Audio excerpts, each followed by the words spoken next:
Géreter, je suis aujourd'hui dans cet environnement ici, président des Hivernales. Dans la vie privée, je suis papa de 4 enfants. J'habite à Nyon depuis 22 ans. J'aime le sport, le tennis en particulier. J'aime la culture, c'est pour ça que je fais un festival de musique. J'aime tout ce qui est les relations sociales, c'est pour ça que j'ai aussi monté une association qui s'appelle Proxy Compost pour faire du compostage ensemble. Ouais, je suis quelqu'un qui aime bien la vie. En fait, je découvre Nyon à travers le sport, justement, le tennis. Mon papa, qui est d'origine américaine, qui a besoin de faire un sport, qui découvre un sport de balle qu'il ne connaissait pas aux États-Unis. Il tombe amoureux de cette petite balle jaune et il embarque toute la famille au tennis club. Donc, j'ai découvert Nyon à travers le tennis club avant de vraiment découvrir le reste de la ville.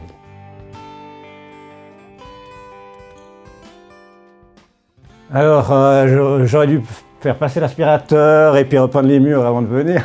Ouais, c'est le local des Hivernales. Comme toute association, au fil du temps, on va emmagasiner du matériel, que ce soit du matériel administratif ou logistique. Et puis, bon, au début, il y en avait un petit peu dans ma cave, un peu dans mon grenier. On a trouvé encore un petit espace, un petit réduit chez quelqu'un.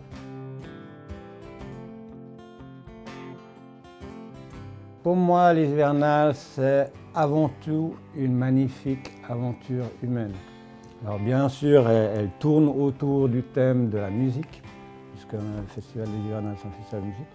Mais c'est une aventure humaine parce que, partant de rien, en échangeant avec autrui, on est parti de cette petite graine, et puis en ayant des gens qui tournent autour de cette graine, qui s'allient autour de cette graine pour essayer de la faire déjà germer, et puis ensuite de la voir grandir. J'ai un peu gravité dans ce milieu des manifestations.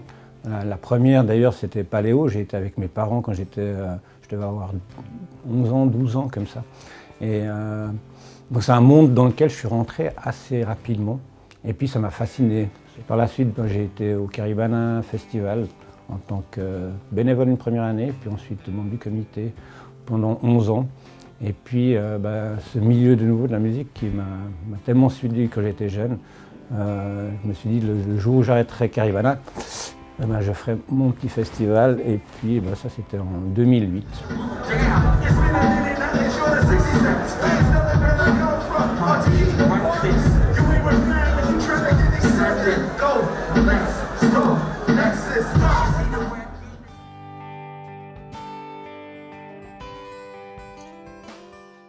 Alors l'Ambroisie, au jour d'aujourd'hui, c'est un bar à Nyon qui fait aussi shop CBD.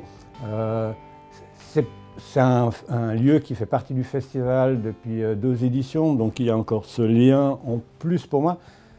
Mais le lieu, c'est plus dans le passé qui me parle, puisqu'il avait un autre nom il y a quelques années en arrière, il s'appelait Churchill Pub. Et puis quand je suis un jeune adulte, ado, jeune adulte, c'est le lieu où je commence à découvrir Nyon, comme je le connais aujourd'hui, et pas seulement le lieu de Nyon qui était le tennis club, qui me donnait une autre approche de la ville. Donc voilà, donc pour moi, ça foisonne de souvenirs autour de cet établissement, qui a le nom qu'il a aujourd'hui. En fait, je pense mes 2 lieux magiques ou qui me marquent le plus dans mon existence autour de Nyon, c'est comme je l'ai dit, c'est ma jeunesse, c'est le tennis club, parce que j'ai quand même passé près de 10 ans, j'ai fait de la compétition en tennis aussi, je faisais partie des espoirs du club, donc voilà, j'ai passé quand même pas mal d'années là-bas. Donc ça, c'est ma première vie de Nyon, si on veut, ou mes premiers souvenirs magiques de Nyon. Mon deuxième, c'est quand je commence à devenir un peu plus indépendant, puis là, je commence à créer mon réseau de potes et de vie sociale, culturelle à Nyon, et donc voilà. C'est cet emplacement-là qui me parle beaucoup.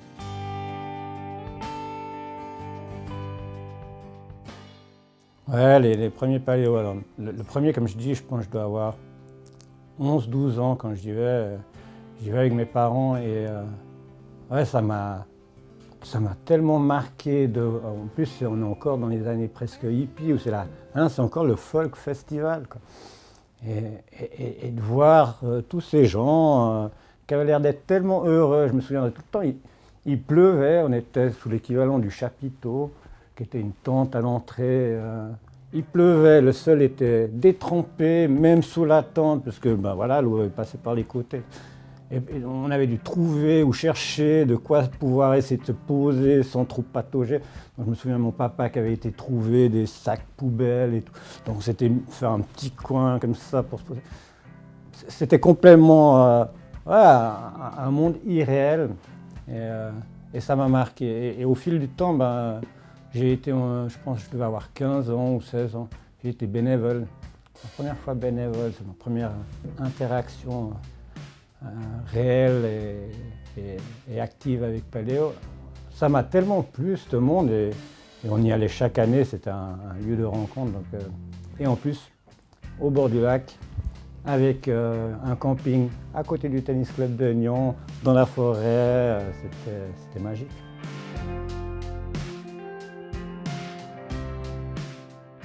Comment je vois Nyon? Ben, je vois que Nyon a grandi très rapidement ces dernières années.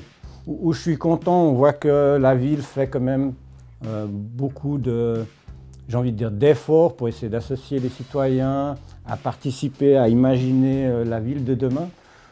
Je n'ai pas une vision particulière de où va aller la ville, donc je pense qu'on doit se réaliser qu'on est tous sur la même petite maison, ou sur la même terre, on est tous ensemble, et donc apprenons et développons les rencontres et l'envie d'être ensemble et de bien faire ensemble.